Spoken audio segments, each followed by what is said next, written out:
9월 5일 오늘 만나 성경 말씀은 데살로니가 전서 5장 2절에서 6절까지 말씀입니다. 주님의 날이 밤에 도둑처럼 온다는 것을 여러분은 자세히 알고 있습니다. 사람들이 평안하다, 안전하다 하고 말할 그때에 아기를 뵌 여인에게 해산의 진통이 오는 것과 같이 갑자기 멸망이 그들에게 닥칠 것이니 그것을 피하지 못할 것입니다.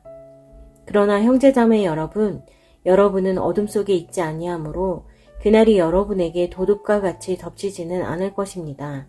여러분은 모두 빛의 자녀요, 낮의 자녀입니다.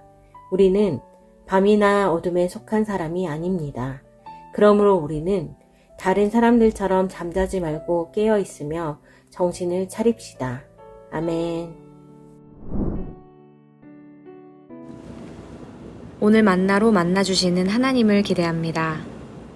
오늘 말씀을 묵상하면서 첫째 아들을 출산하던 날이 떠올랐습니다. 예정일이 한 달 정도 남아있던 시기였습니다.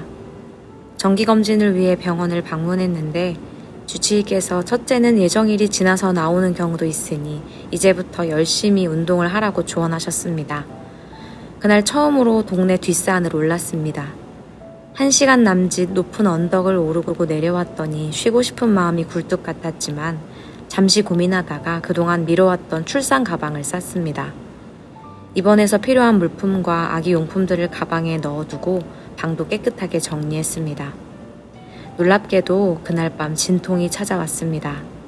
하루를 꼬박 진통하다가 다음날 저녁이 되어서야 출산했지만 만약 그날 밤 미리 준비해두지 않았다면 어땠을까 되돌아보면 지금도 아찔합니다. 갑작스럽게 찾아온 출산의 순간 준비가 되어 있었기에 감사할 수 있었던 기억입니다. 사도 바울은 오늘 본문에서 주님의 날도 이와 같다고 설명합니다. 2절, 3절 말씀입니다. 주님의 날이 밤에 도둑처럼 온다는 것을 여러분은 자세히 알고 있습니다. 사람들이 평안하다, 안전하다 하고 말할 그때에 아기를 뵌 여인에게 해산의 진통이 오는 것과 같이 갑자기 멸망이 그들에게 닥칠 것이니 그것을 피하지 못할 것입니다. 세상은 늘 안전과 평안을 말합니다. 과학기술이 발전하고 있다. 예전보다 살기 좋아졌다. 그러나 성경의 역사를 돌이켜보면 사람들이 평안하다 말할 때 큰 위기가 닥쳤습니다. 노아시대 사람들이 먹고 마시고 장가가고 시집가며 평안하게 지냈지만 갑작스럽게 홍수가 덮쳤습니다. 소돔과 고모라 사람들이 부와 평안을 누릴 때 하늘에서 불과 유황이 쏟아져 성읍이 멸망했습니다. 평안은 우리를 안정된 삶으로 이끌지만 주님의 날을 미루거나 막을 수는 없습니다. 인간이 느끼는 평안은 일시적이며 결국 하나님의 때 앞에서는 무력합니다. 그렇기 때문에 바울은 우리에게 세상이 주는 평안에 안주하지 말고 언제 닥칠지 모르는 주님의 날을 기다리라고 말씀합니다. 평안의 반대편에는 불안과 두려움이 있습니다. 주님의 날에 대한 예측 불가능성은 우리를 두렵게 하고 불안하게 할 수 있습니다. 도둑이 언제 들어올지 알 수 없다는 사실이 긴장을 유발하는 것처럼 주님의 날 또한 예측할 수 없기에 사람의 마음을 두렵게 할 수 있습니다. 그러나 바울은 오늘 본문에서 성도들에게 이렇게 권면합니다. 4절에서 6절 말씀입니다. 형제자매 여러분은 어둠 속에 있지 아니하므로 그날이 여러분에게 도둑과 같이 덮치지는 않을 것입니다. 여러분은 모두 빛의 자녀요, 낮의 자녀입니다. 우리는 밤이나 어둠에 속한 사람이 아닙니다. 그러므로 우리는 다른 사람들처럼 잠자지 말고 깨어 있으며 정신을 차립시다.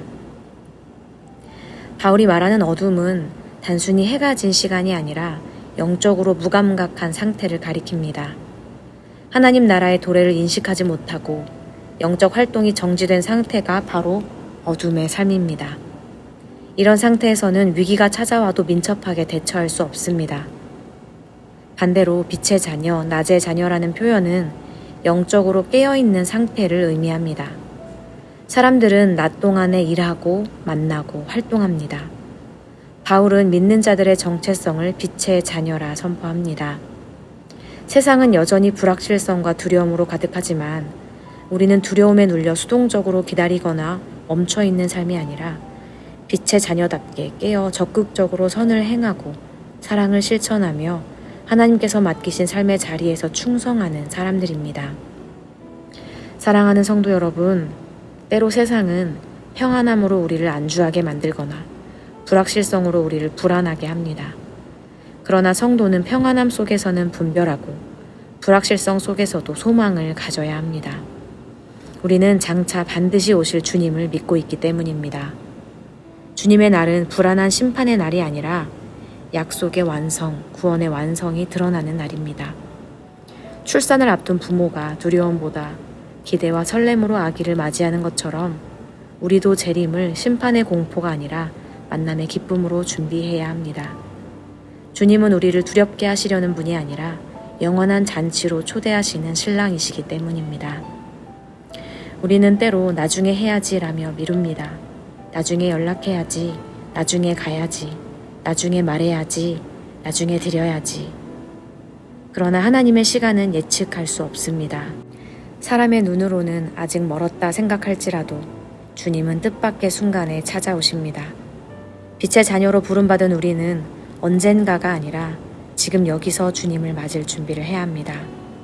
오늘을 믿음으로 충실히 살아간다면 내일 주님이 오셔도 담대히 맞이할 수 있습니다.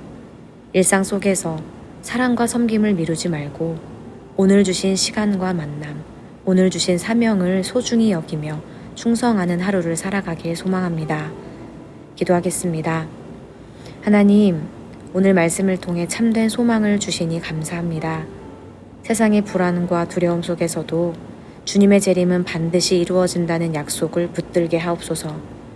우리의 삶이 게으름이나 두려움에 사로잡히지 않게 하시고 오히려 빛의 자녀답게 각성의 시간, 깨어있는 시간, 활동하며 증언하는 삶으로 주님 앞에 서게 하옵소서. 우리의 소망 되신 예수 그리스도 이름으로 기도합니다. 아멘. 이제 2가지 기도 제목으로 함께 기도하겠습니다. 첫째로 말씀을 기억하며 기도하기 원합니다.